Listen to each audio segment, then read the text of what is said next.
J'ai beaucoup hésité. Au départ, j'avais choisi un chapitre assez dur, celui dont a parlé Fabrice, et je me suis dit que bon, on a essayé de commencer en douceur, par quelque chose qui n'est pas forcément très gai, mais qui est quand même un peu plus sentimental. Donc c'est pour ça que je vais vous lire le premier chapitre de Tijuana, le tout premier, qui s'appelle Vista.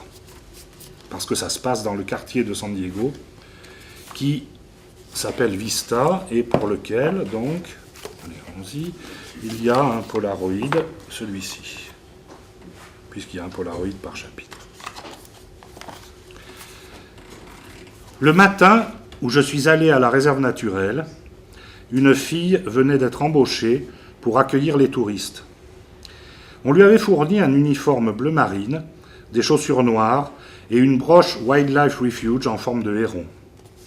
Elle tournait machinalement les pages d'un dépliant multicolore.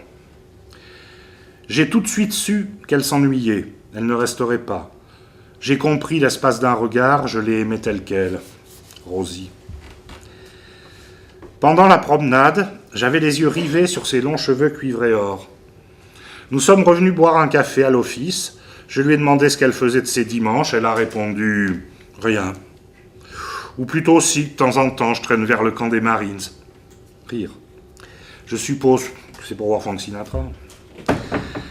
Elle clignait des paupières en pensant au week-end. Je lui ai offert une Winston. Ah, ici, j'ai pas le droit. Vous non plus d'ailleurs, sinon je fume des JPS. Pourquoi vous me regardez comme ça?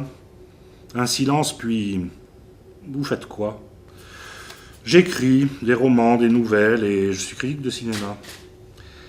Vous connaissez Elle et lui avec Deborah Kerr? Ah, bien sûr. Ah bon, et vous trouvez ça comment? Ah, c'est un mélo génial, je marche à tous les coups. Elle me fixait avec un air soupçonneux. Non, sans rire. Ah oui, quand Cary Grant découvre son tableau dans la chambre, je craque complètement.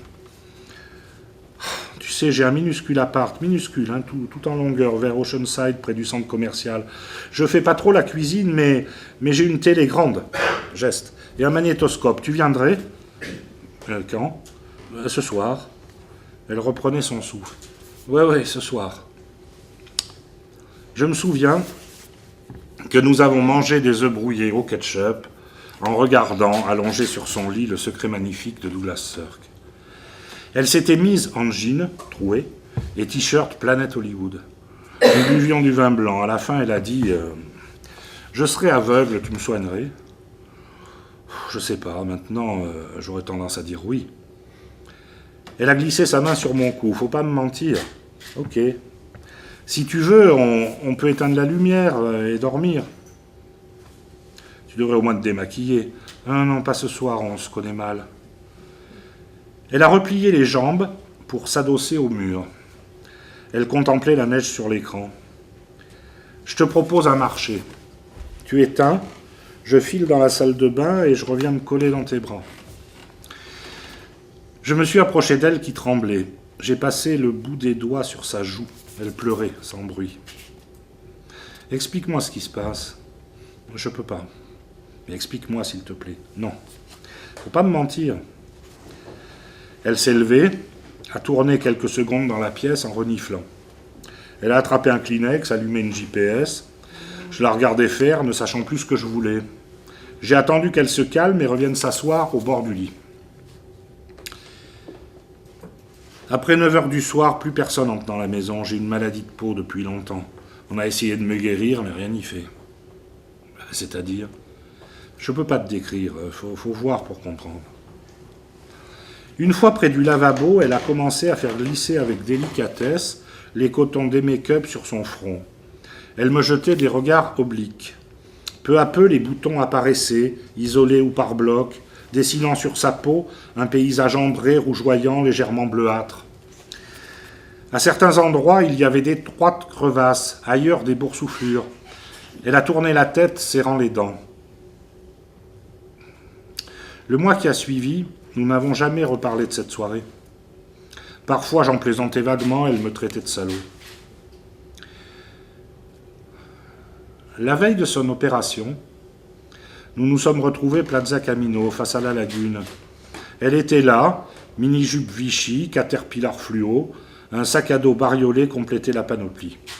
« Écoute, a-t-elle dit, si on allait voir un film que tu as envie de me montrer, après on se fera un resto surprise. » Le Buena Vista reprogrammait ce polar de Ridley Scott où Mimi Rogers pulvérise les limites de l'adorable. À la sortie, tandis que nous déambulions le long de Carlsbad Beach, Rosie est partie sur une comparaison entre Tom Béranger et Brad Pitt, concluant que ce dernier correspondait à l'idéal des jeunes. Tu comprends, nous ce qu'on aime, c'est les mecs fragiles, déglingués, pas les gros bras avec rien dans le citron. Bruce Willis, ça va pour les ringards. Nous arrivions au ranch du golf. Nous nous sommes installés au fond. Rosie regardait dans tous les sens, comme toujours lorsqu'elle découvre un endroit. Elle a empoigné la carte. Il donne pas dans le light. Elle épluchait les menus. Me dis pas que tu vas encore prendre un chili. Ouais, je vais tâcher de me raisonner. Je la détaillais en pleine concentration. Elle pouvait aussi bien lire un roman qu'un tract publicitaire. Elle avait l'air fatal d'une bonne élève qui s'applique. Rosie, elle a relevé les yeux. J'ai passé de merveilleux moments avec toi. J'en ai engrangé des kilos, mais ce soir, je te trouve spécialement mignonne. Il y a bien que toi pour sortir des niaiseries pareilles. Tu peux pas employer des mots plus modernes? Enfin bon, merci quand même. Ah, j'aurais tant voulu te rencontrer plus tôt. Ah non, arrête, recommence pas. Commande du vin. Nous avons passé une partie du repas à parler musique. Elle avait des goûts invraisemblables. Où pouvaient se côtoyer John Zorn et Lenny Kravitz, Schumann et le San Diego Symphony Pops. Au dessert, alors que je suggérais d'organiser une balade à Gopher Canyon, elle a dit « J'entre dans une clinique de Tijuana demain soir. Je voulais t'en parler, mais je craignais ta réaction. C'est assez spécial. » Spécial ? On va me refaire le visage entièrement, une méthode expérimentale, risquée et douloureuse. Tu rigoles ? Ils vont m'enlever la peau, m'en greffer une toute neuve. Fini les pustules, je serai clean, tu te rends compte ? Et ma mère, banque. Ah, parce que ta maman, elle trouve normal que tu te fasses écorcher vif pour ressembler à une pétasse de sitcom ? Bravo.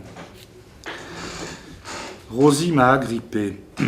J'en ai marre à 25 ans de me tartiner 2 fois par jour pour être baisable. À part toi, personne ne me connaît. Tu sais que je t'aime comme ça. Elle pleurait. Excuse-moi, mais tu représentes pas la moyenne des mecs. Je finirai par partir. Je dois trouver un garçon qui me convient.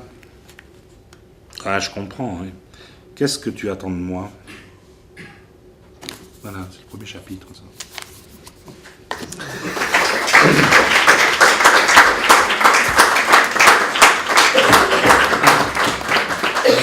Voilà. C'est un peu moins hard que certains autres chapitres. Je me suis dit quand même pour démarrer la soirée, soyons calmes.